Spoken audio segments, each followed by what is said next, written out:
I call the meeting to order. Can we have a roll call? Absolutely. Ms. Harrigan? Here. Mr. Perugini?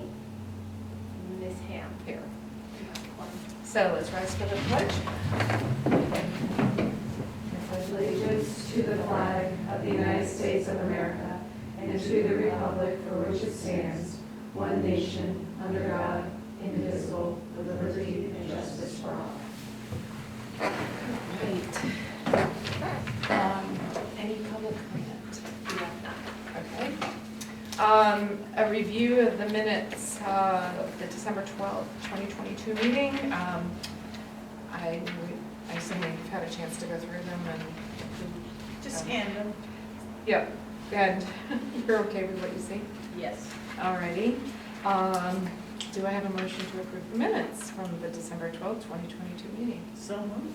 I second, all in favor? Aye. All right, item 3, PSAT results overview. So Dr. Gatt from Cheshire High School is going to, she's prepared some slides for us to review the results of the PSAT. Good evening. Hi. So I will take you through our results. Remember, the PSAT is given to grade 9, 10, and 11. And grade 11 also qualifies students for National Merit Scholarship. Grade 10 and grade 9 are practice exams. The PSAT increases in complexity from grade 9 to 11, and the concepts in mathematics in 8-9, part of algebra problem solving, 10 and 11, it adds a passport to advanced math and additional topics in math, evidence-based reading and writing, increases in passage length, and there are cross-cutting skills across all of the tests. All of them prepare students to take the Scholastic Aptitude Test. Just a 20,000-foot view, basically, we are seeing improvement in our from Smarter Balance assessment to our PSAT 9 scores, that's the class of 2026. We have sustained improvement for the class of 2025 from their grade 9 to grade 10 PSATs. We have instructional support for our grade 11 students who did not meet benchmark. Curriculum revisions and sustained review of curriculum and instruction is part of what we've been working on for the past few years. And there are strong collaborative practices in both departments regarding instruction and data collection and analysis. So, just to refresh you, when you see scores, they are different from, the benchmark scores are different for each grade level, just so you understand kind of where those are. So, a little more context.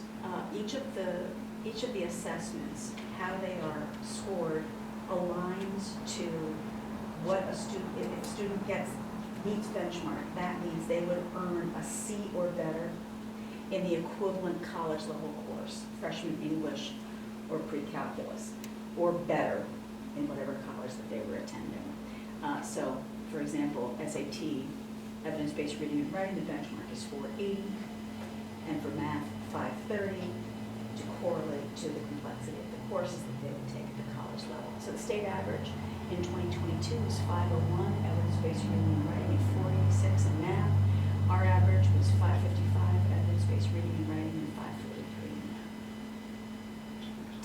And this year, grade 9 students, 76% were at or above benchmark in evidence-based reading and writing, and 62% were at or above benchmark in math, and they increased from their Smarter Balanced assessments to their grade 9. Grade 10, 76% were at or above, 58% at or above in math, holding steady from the previous year. We saw some dip in our grade 11. These are the students who took Algebra 1 in the hybrid year of COVID.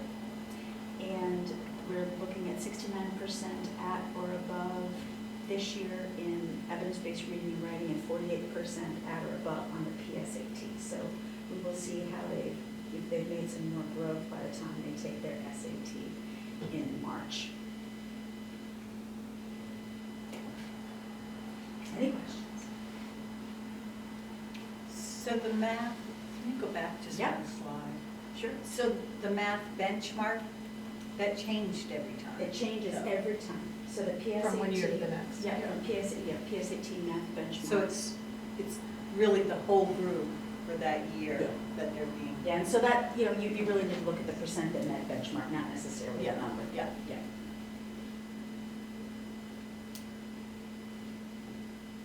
Okay. That's all. When you say, so grade 11, Mhm. you begin instructional support if needed, is that Oh, it? yes. So what, so that you did say that it was grade 11, Mhm. not 10. Correct. Okay, what goes on? What are you trying, it's not just an SAT prep school, it's a prep Oh, no. class. I mean, what are you doing with the instructional support? So our instructional support, our teachers are meeting weekly in PLC, or they call it their collab time.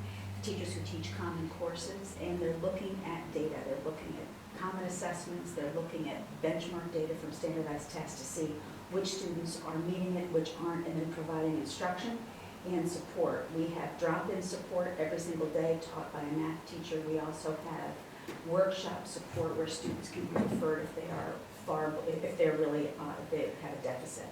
And they're shifting, especially this year, we shifted the order of instruction of units to better align with this, with the SAT. But we're teaching skills that we know are critical for current performance and beyond. So the teachers have been working really diligently, you know, last year and certainly this year to support any students who aren't where they need to be. But you also have drop-in support Mhm. in ninth grade. 9, and 10, 10th 11. grade for all For subjects. every single course in mathematics. Okay.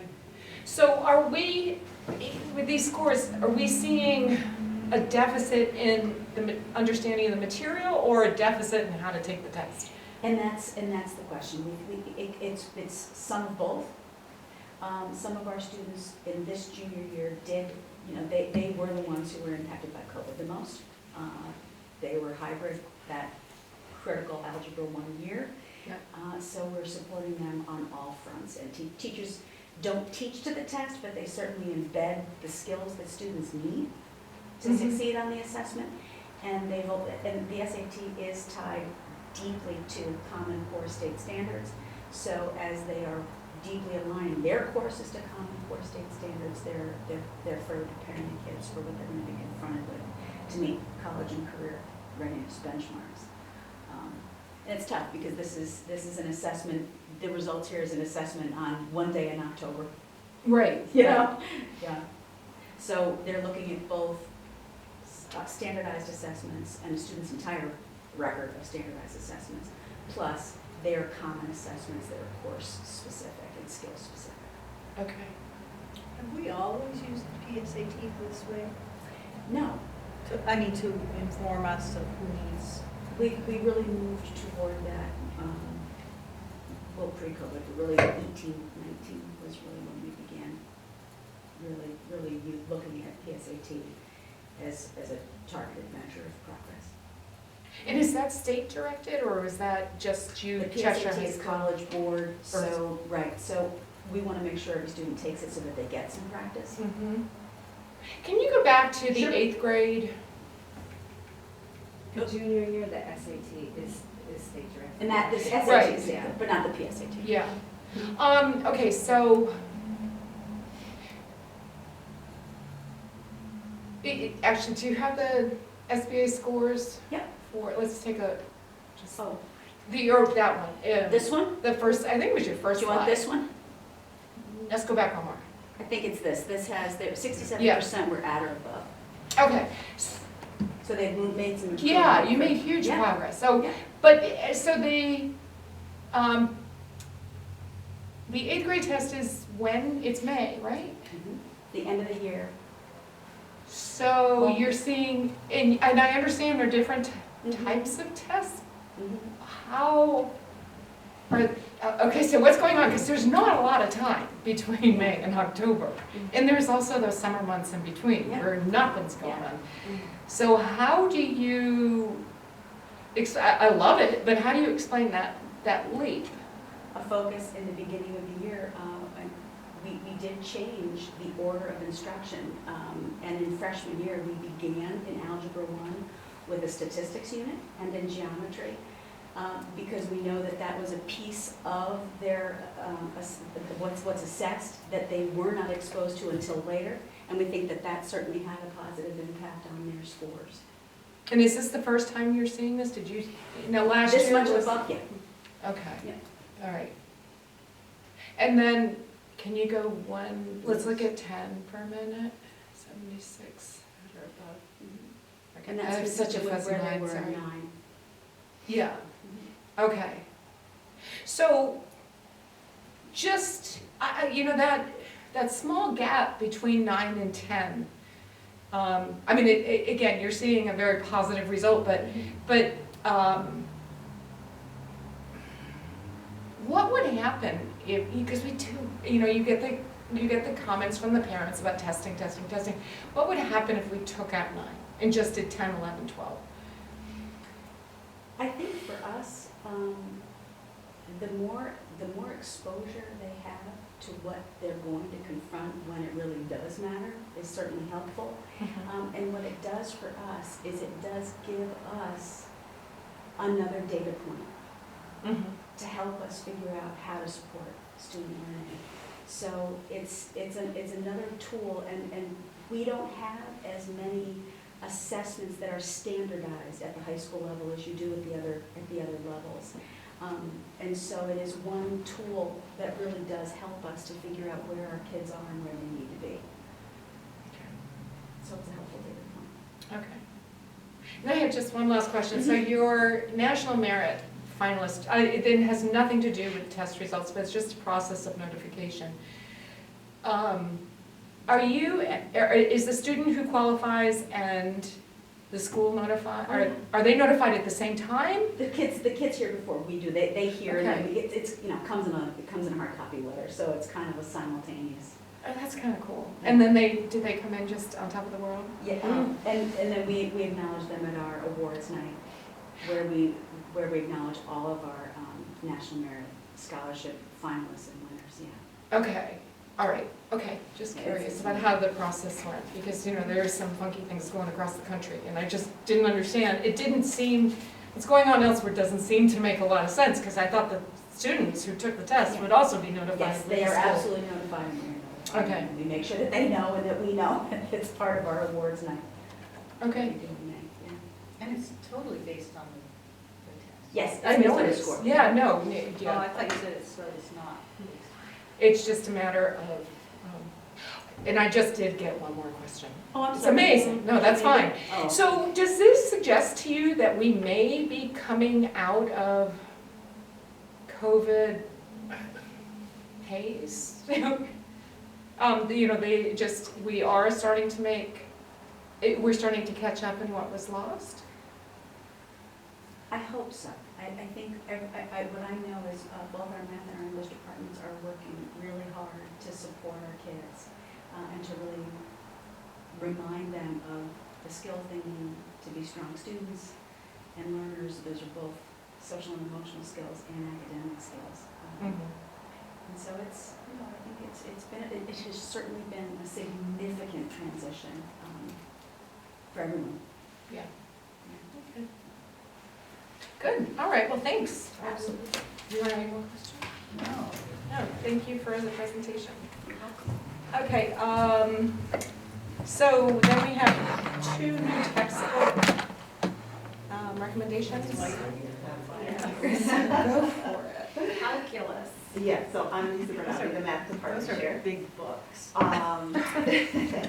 So in the fall, we were approved to add the ECE component to our BC Calculus course, in which students could actually earn up to 8 credits through UConn. It's 2 semesters of calculus.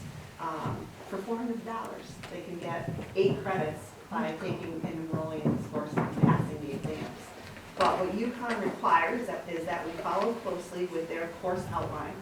We give examinations that are equivalent to the university course. They actually will send us the test items that we need to have the students take, that our grades reflect the university standards, and that we also use an approved textbook from their course.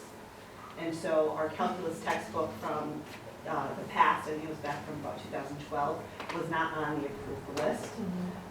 So going through the list, this is actually the textbook that UConn has on their syllabus, so it'll ensure it's the greatest alignment to the expectations they're setting forth for their students. So this book will meet both the AP standards on the AP list as well as the UConn list.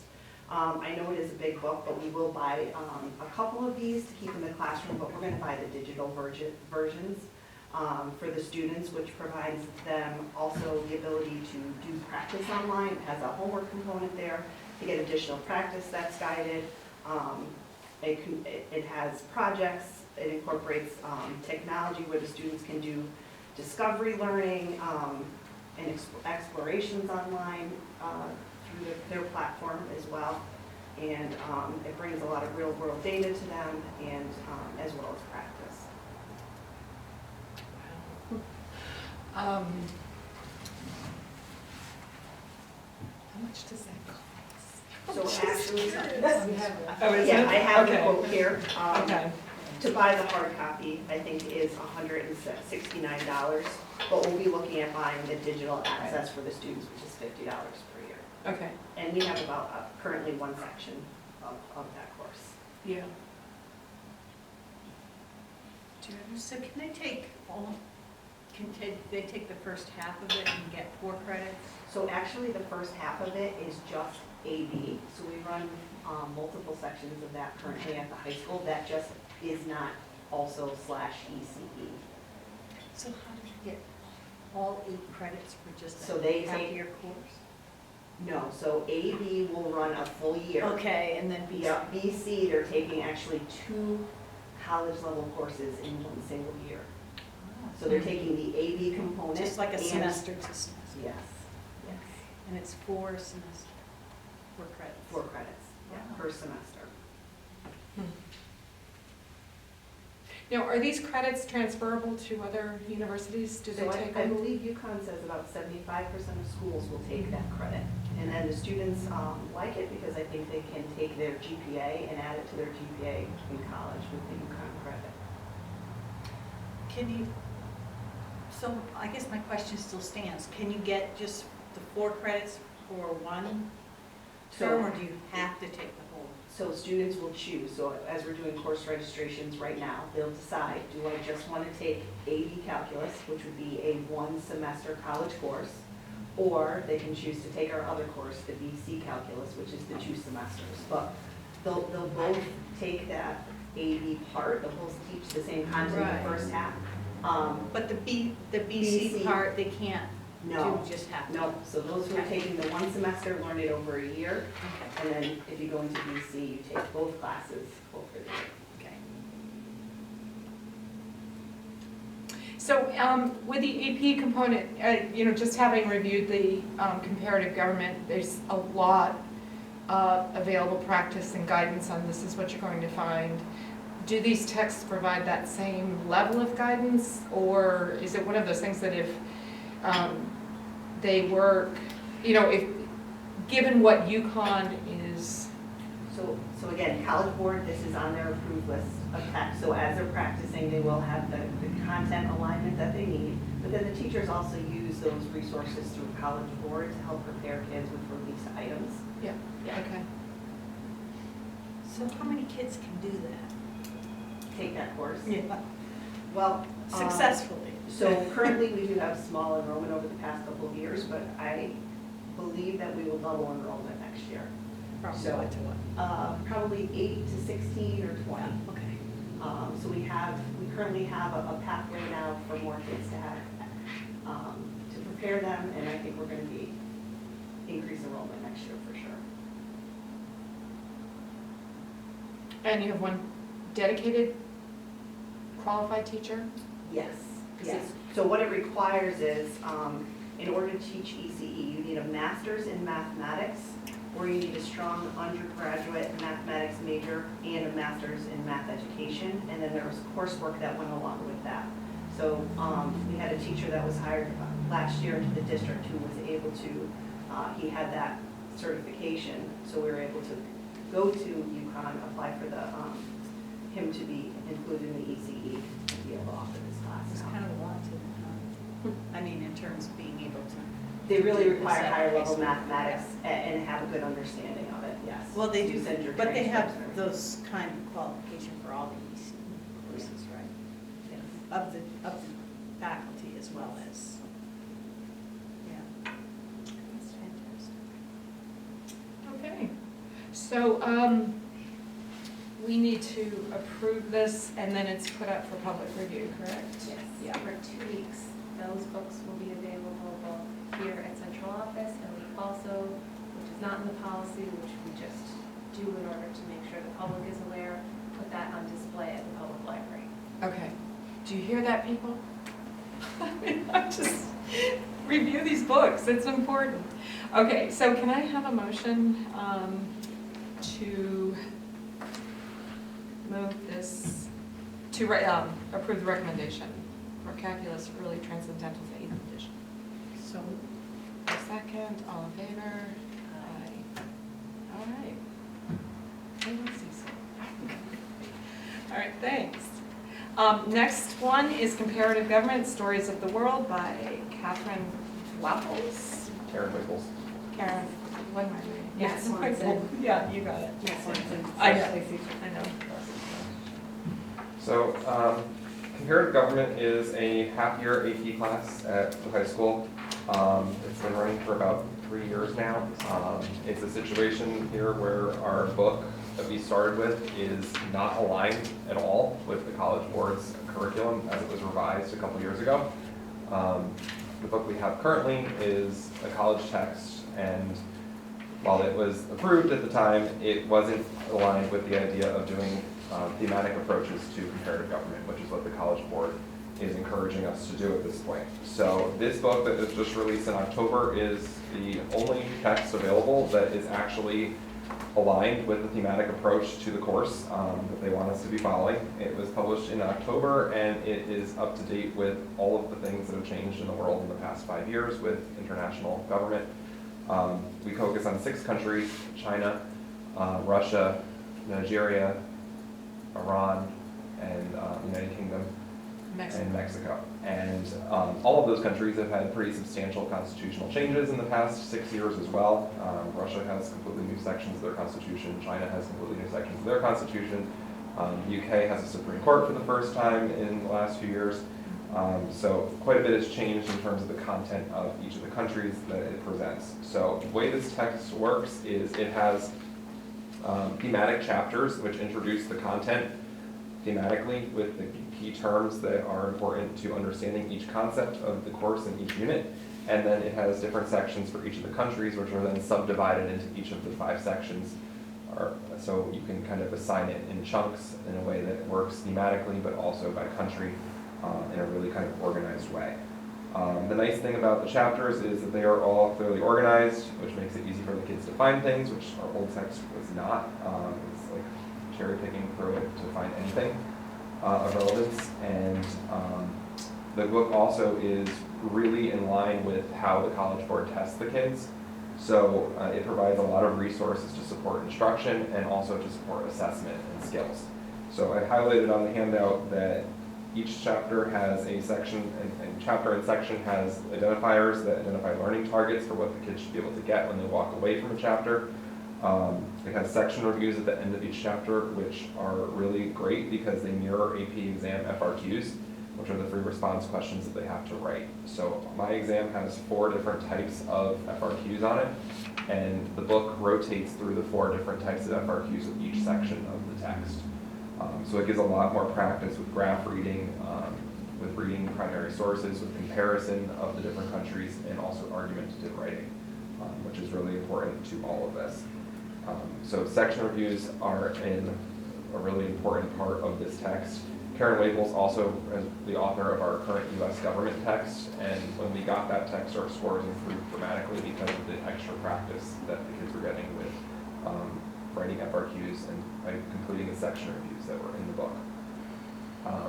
Each chapter also has a chapter review and also a unit review of multiple choice and FRQ selections inside the text, which is really important because this is one of the smallest AP classes in the country. So resources for it are incredibly hard to find, especially in terms of multiple choice and FRQ databases. There's really none out there except for what the College Board provides us. Another great feature is that it has AP political science practices. So one of the things that I talk about a lot in this class and my other one is that this isn't a history class, it's a political science class. So there's all sorts of important political science skills that this book helps to reinforce in students, and that mirrors what a college AP, at a college level political science class would be looking for them to do. So the College Board calls them disciplinary practices, and they're highlighted in each chapter. There's one or two that are kind of brought to the forefront for review. A couple other things, course vocabulary. This is a class that's really focused on vocab terms and application of vocab terms. So the book does define all the terms both in the text for contextual definitions, but also has a definition in the side margin, which is helpful for kids. And then lastly, each chapter begins with a kind of story-based example that is supposed to engage the students and help them kind of make connections to the things that they're going to read about, which is one of the key parts of the exam. Is it's very much a test that looks at, can you define a term, can you give a country-based example of the term? So these sections really provide that country-based examples that they could draw on when they're being assessed in a variety of ways. So it's really an impressive text that really speaks to what the class is asking them to do in terms of skills and in terms of content in a way that we didn't have access to previously.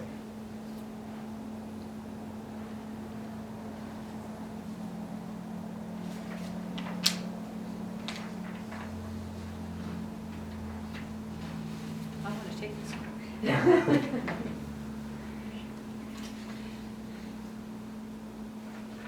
The other thing that I would say about it is that Wavels presents, because of the countries that it deals with, it's a class that looks at them very objectively and not a text that really takes positions on things, because it's not about how we feel about the governments, it's about how they're structured and how their societies function in relation to the government. So it's presenting a really kind of clear and thematic-driven approach that is focused on concrete facts and not personal conjectures or opinions.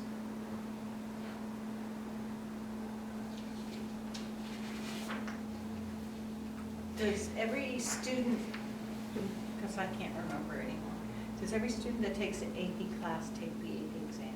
No. This is a class that I'd say we're about 3/4 to 80% take the exam for this test for a variety of reasons. A lot of it is I have a lot of seniors in it, and they sometimes max out on how many credits they can transfer. So that sometimes they pick and choose based upon what classes they took previously, because certain schools will, once they get into college, certain schools will only take so many credits in each disciplinary area. So it varies, but it's a mixed class of juniors and seniors. So. Is there any kind of course that goes back in comparative government and structures? It goes back even to more foundational study, such as is the difference between the structure of a republic versus a democracy versus in all the permutations there, and then perhaps a dictatorship, authoritarian type government. And this book does deal with an authoritarian Yes.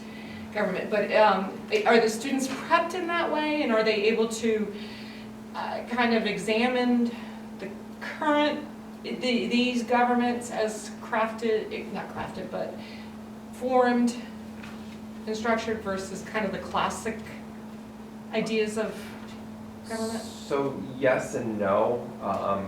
So one of the big themes of the class is democracy versus authoritarianism and the differences between those systems. So we do talk about kind of the roots of democracy and where democracy comes from, and how authoritarianism evolves in countries. But in terms of like talking about ancient Greece and ancient Rome, probably not.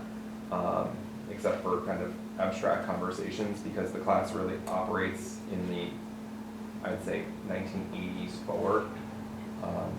But we do talk about each country's kind of long history and how they get to the point where the class kind of picks up where they want us focused in terms of examples. Mm-hmm. Okay. Okay. Just trying to save that for others. Because this is the only one I took home. Not the TikTok big one, not the big one. Is there a difference between the two pages we have stapled together? Because they look exactly the same. They are. A stapled one, maybe less like that. Yeah, yeah, they are. They're the same. Yeah, they are. Okay, just. Okay, no, that's fine. So, all right, and the cost is 2,600, and you anticipate 25 kids per class? A class or- section could be as high as 25. It varies kind of substantially because it's usually only one section a year. So some years there's 19 kids, some years there's 12 kids. It really kind of varies because it's only one section. How it fits into the schedule for kids, it like excludes kids based on other classes that they're signed up for. So a class set would be 25.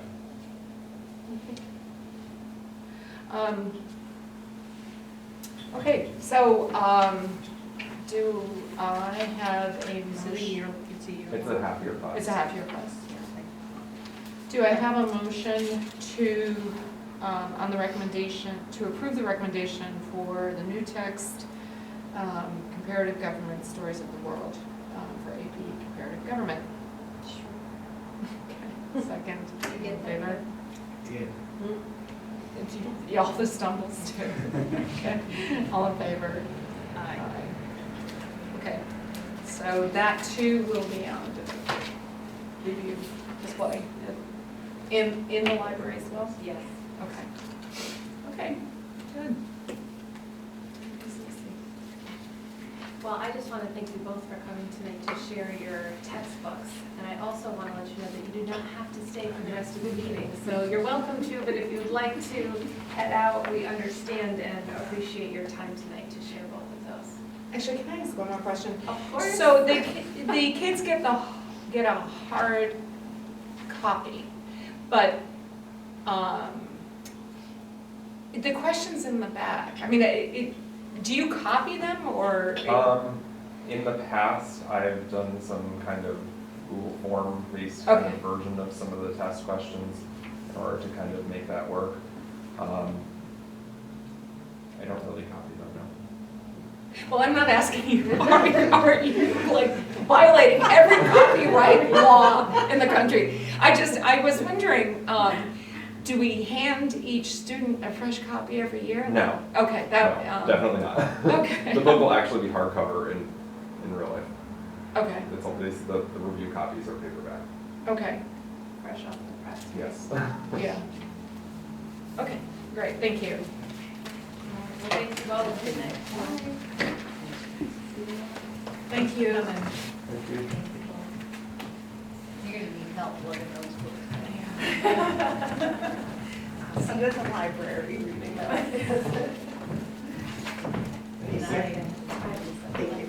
Bye.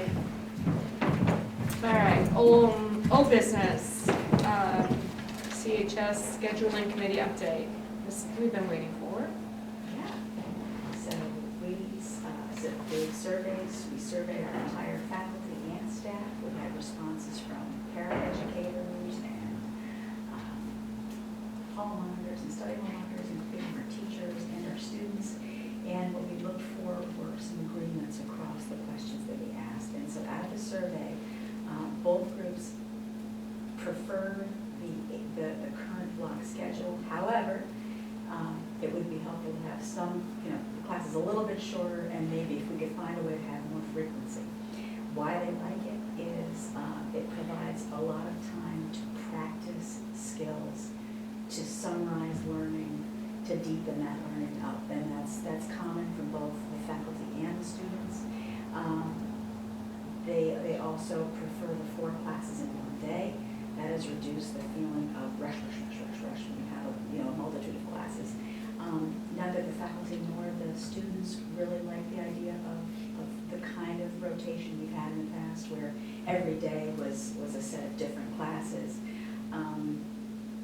And they also feel that they do, kids especially like having that time, so they meet the same classes on one day, and then they meet a different set the next day, so they get a little extra time to complete the homework that they need to complete for the following day, so that has helped with their pacing.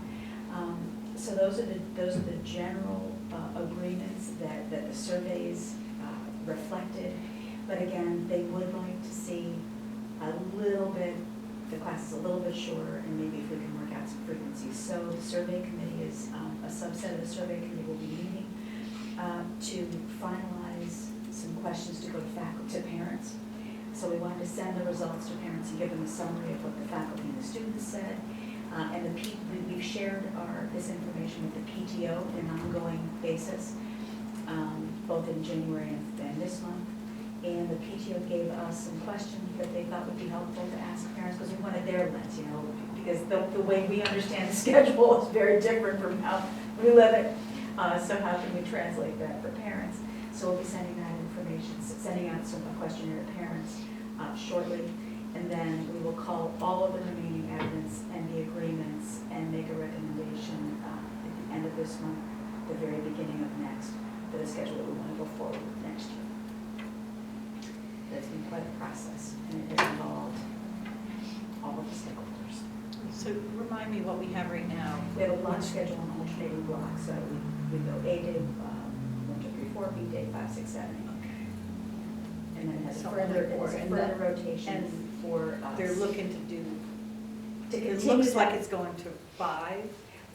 That's what we have to figure out. Yeah. What can work, because we also have some requirements, right? We have lunches that have to be half an hour, we have, so there are some, we want to make sure that we have balance and that we can serve as many needs as possible without creating something. So wonky does and the clunky. same block time go for all Yep. classes, like the Yes. music classes? Yep.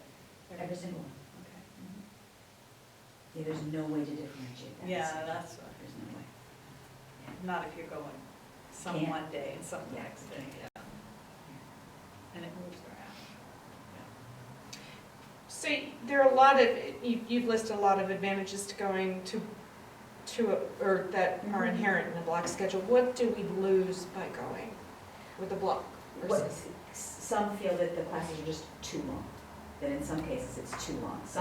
But that's mixed. It's not, we didn't have a definitive, it's too long, we want them much shorter. We had some, it would be nice if we could have them a little shorter, but we did get a very definitive response that both faculty and students like the current schedule. Could we tweak it a little with some of the mixed response? And another mixed response was we would like to have a little more contact time.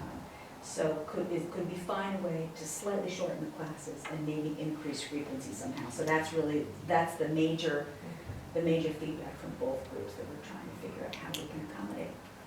That's gonna be hard. Yep. No matter So what. frequency of, So right now, if you have, it's 80-minute blocks, aren't they? yeah, and so bear with me, right? So Yeah. you have, let's say it's a 5-day week, periods 1 through 4, Mm-hmm, then 5 through 8, Mhm. then 1 through 4 again, 5 through 8, and 1 through 4 again. So on one week, you'd have period 1 3 times, and you'd have period 5 twice. mm-hmm. So they'd love it if every week, all the classes could meet 3 times. So that's how we're trying to figure out, can we increase the frequency, shorten the classes a little bit, but not too much, so that we lose what we've gained, which is the kids and the teachers really like having some time to think Mm-hmm, and to process and to practice.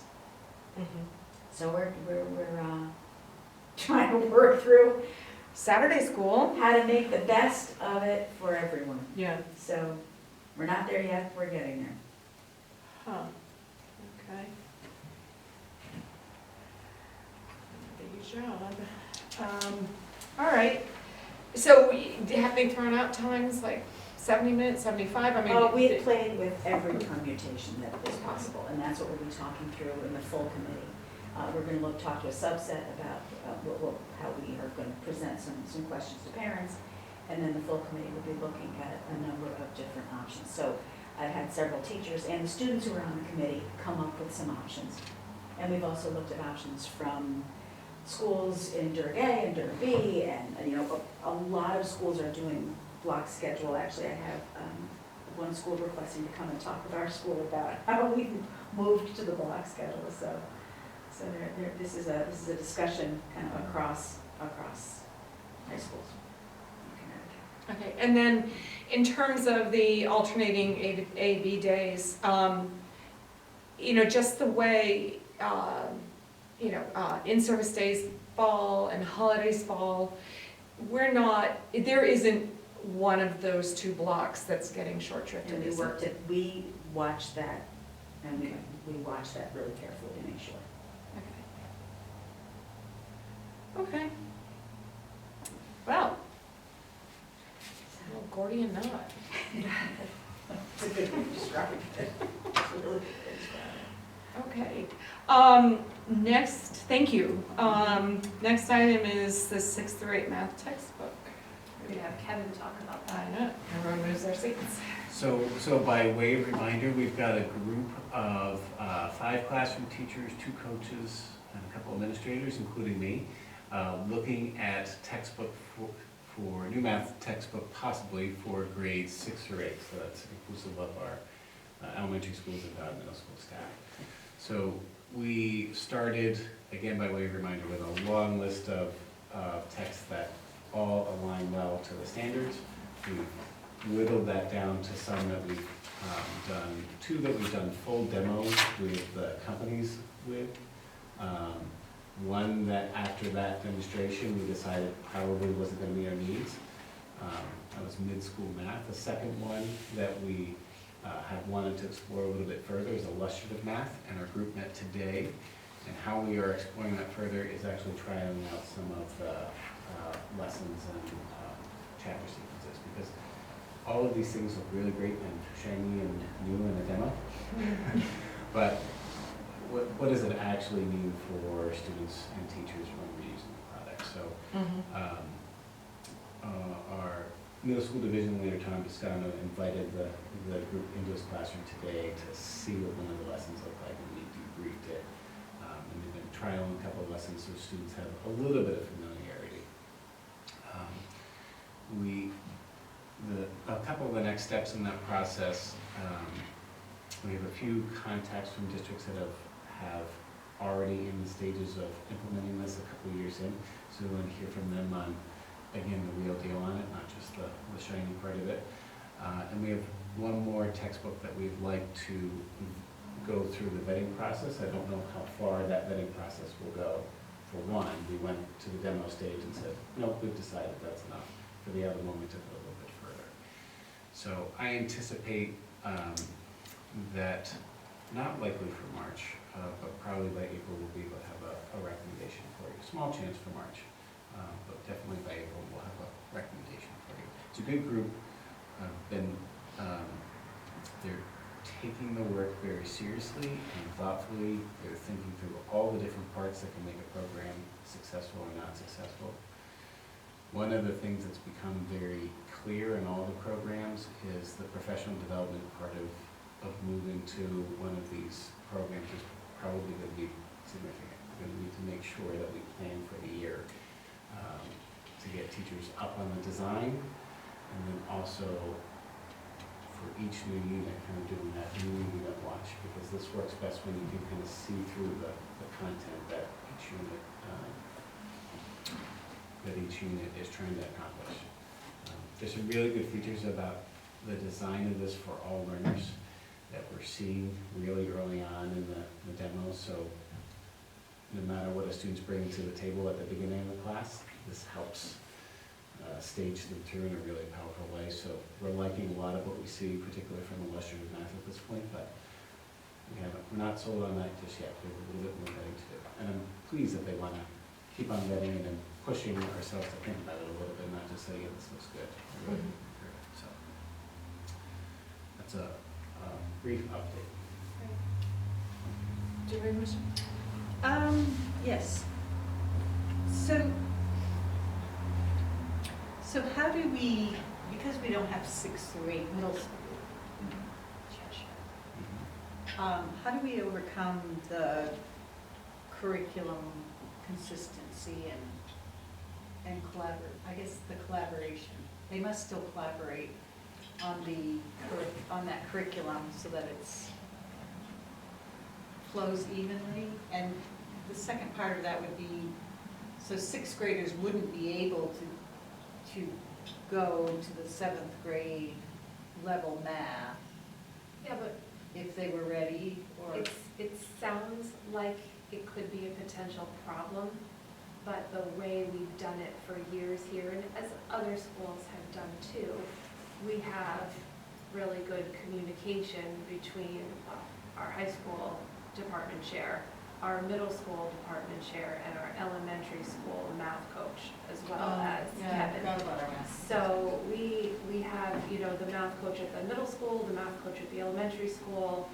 We have meetings between those groups in a variety of places.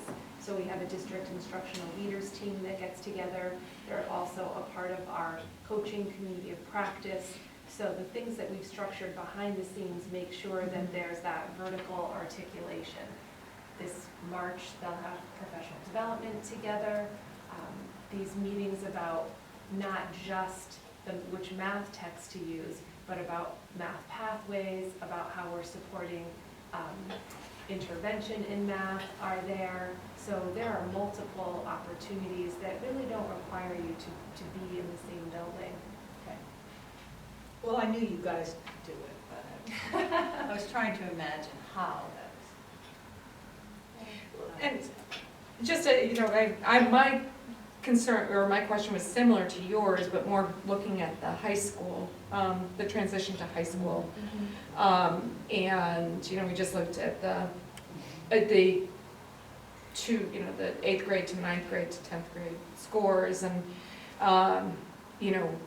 what kind of coordination is going on. So that's clearly going on. And then from, a 6th grader's perspective, I can still remember fearing what happens when I get to middle school math as a student. Like, it's going to be so completely different. But if I'm being introduced to it in 6th grade, many of those fears that I would have had for middle school would have been allayed. It's like, okay, so this is just a continuation of what I'm familiar with.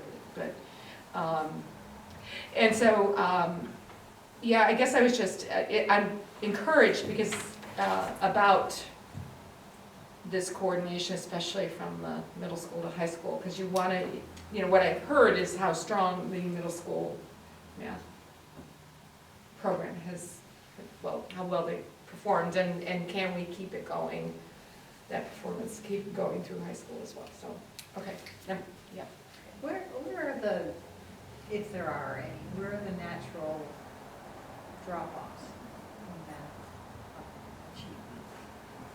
Across the state, you often see a drop-off at the middle level, from elementary to middle.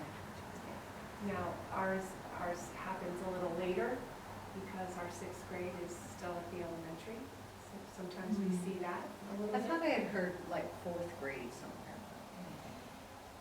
Well, 3rd grade is third grade is our first testing year. Oh, yeah. So 4th grade is when we can see that growth. Excuse me. I would say the trend statewide and for most districts is 5th or 6th grade is their kind of highest level of performance, and then it starts to drop off depending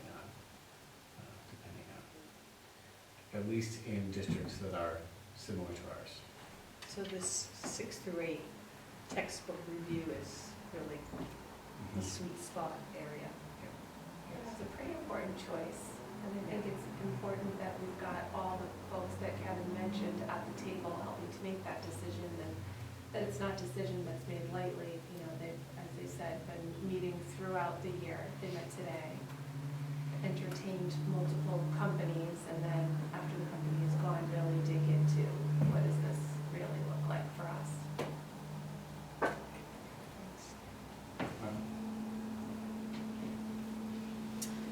Okay, thank you. All right, we've got a couple of informational items. The waiver update.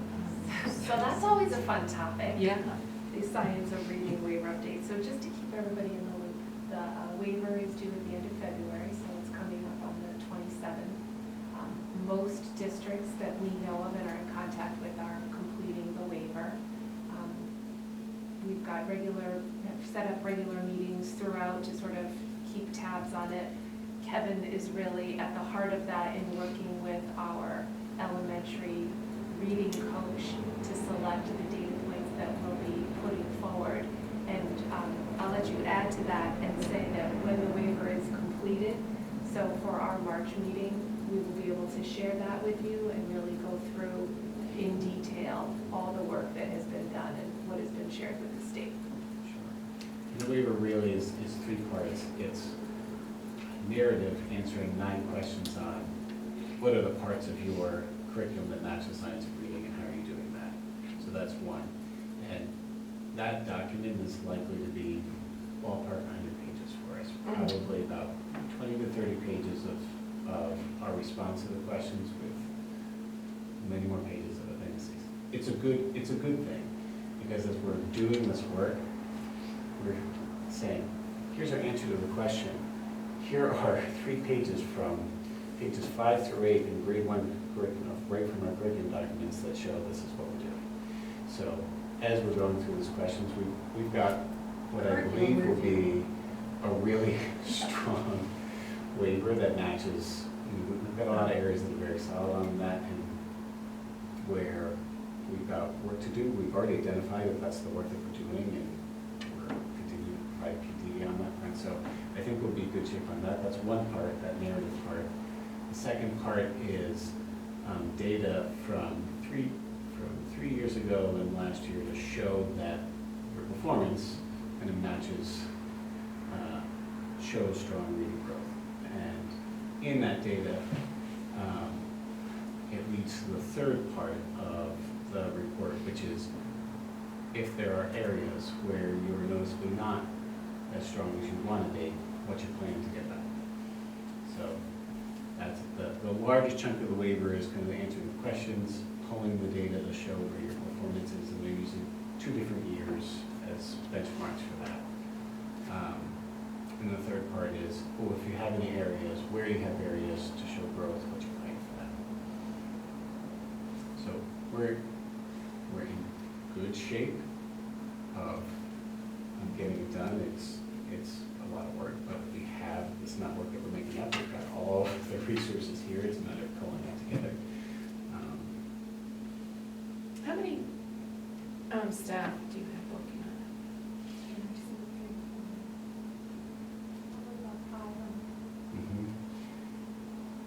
It's this balance of, we have core people working on it. We're also not necessarily going out to masses to get feedback from everybody, all classroom teachers on it. Like, we would get them in the loop. I think there are districts who have formed committees to vet other textbooks, and that's just not where we chose to spend our energy with this, because we feel like we've got the information there, we've got a solid curriculum, we find areas where we need to take the next step, and it's all there. So it's a matter of pulling it together, but we've got.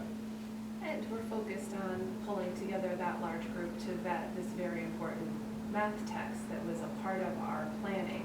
This, is something that was legislated that came in that we're complying with, but are not seeking to vet those programs at this time. So, referring to the waiver, is there different ways to fulfill that waiver? There's So- only one waiver. Yeah, but you have a few options from the state. One is to adopt Options, that's one of the approved programs, so I think there are up to 7 approved programs. Or 2 is to say, we believe that our curriculum has all the central components of the And that's science what of we're reading. doing. That's what we're doing. Okay. And within, if we choose that one, do you have to do these 3 areas?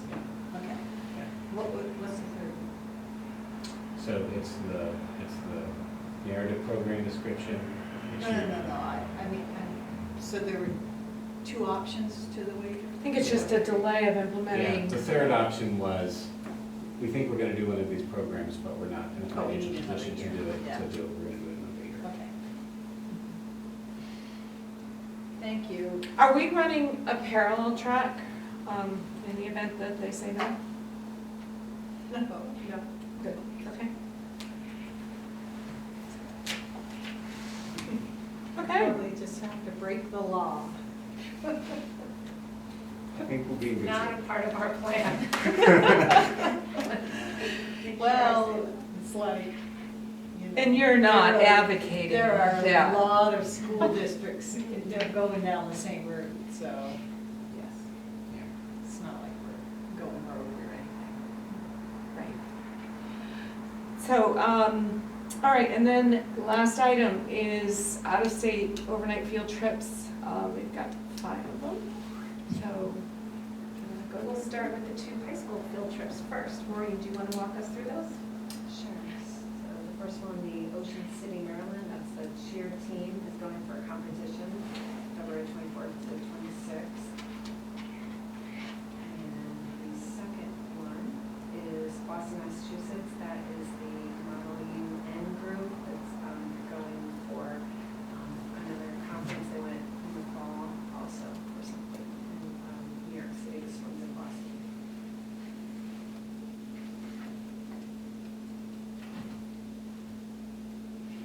And then, okay, I know I should know my calendar.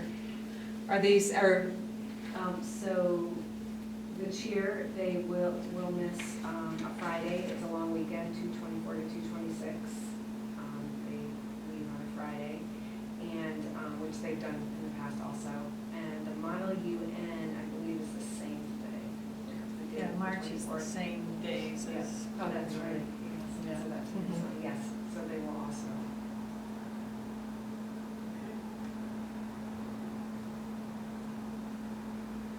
ready? And then 3 nature's classrooms? Yes, so there's one from Doolittle Elementary School. They're requesting and have been approved to go to Nature's Classroom in Charlton, Mass. And that, again, is the 6th grade. Norton School will be going also to Charlton, Mass, but for a different time. Actually, they're gonna be there at the same time. Wait, you said, we have twice Yeah, I've more. got Yeah, someone it's twice. I'm noticing on the agenda, it says Norton twice, the actual links there, one link Okay, on the online version, one link is for Doolittle. I was just waiting them to, Leslie, do that. So is it is the same dates though? Yes, yes, Norton and Doolittle School. And I think haven't spoken to them directly, but there is an opportunity to go and stay separate, and there's an opportunity to go and to mix the groups. At one point in time, we did go at the same time, and we mixed 2 of the schools. So it's, again, really tied into, this is a trip that we used to do prior to COVID. That was part of the history here, where the kids are able to take science classes. It's really a camp environment. They spend time outdoors. They make a lot of tie-ins to our science and social studies courses. Chapman School this is going to be a new trip for a new location for them. They were used to traveling to Rhode Island, but that trip, that location is no longer available, so they will be going to Ivoryton, Connecticut. So theirs is in-state, while the other 2 schools is out-of-state. Then we are waiting on some information to determine what Chapman will be doing this year.